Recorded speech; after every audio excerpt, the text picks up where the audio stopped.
Hi everyone, welcome to Tokyo Kitchen Japanese cooking class. This is Yoshimi. Today I'm going to show you how to make tempura dipping sauce. It's very easy and you can make it in no time. Let's get started.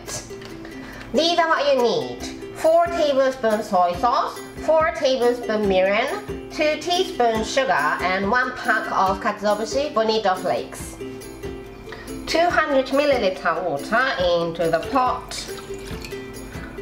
4 tablespoons soy sauce, 4 tablespoons mirin, 2 teaspoons sugar, 1 pack of katsuobushi bonito flakes.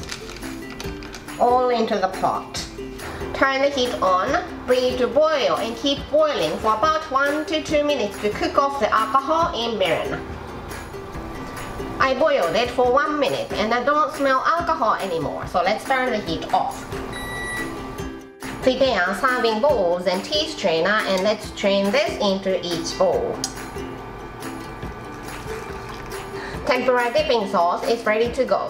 Very easy.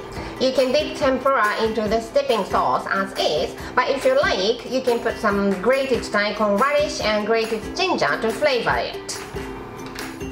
That's all for today. Thank you so much for watching. More videos coming up, so don't forget to subscribe and turn the notification bell on so that you don't miss anything. Bye!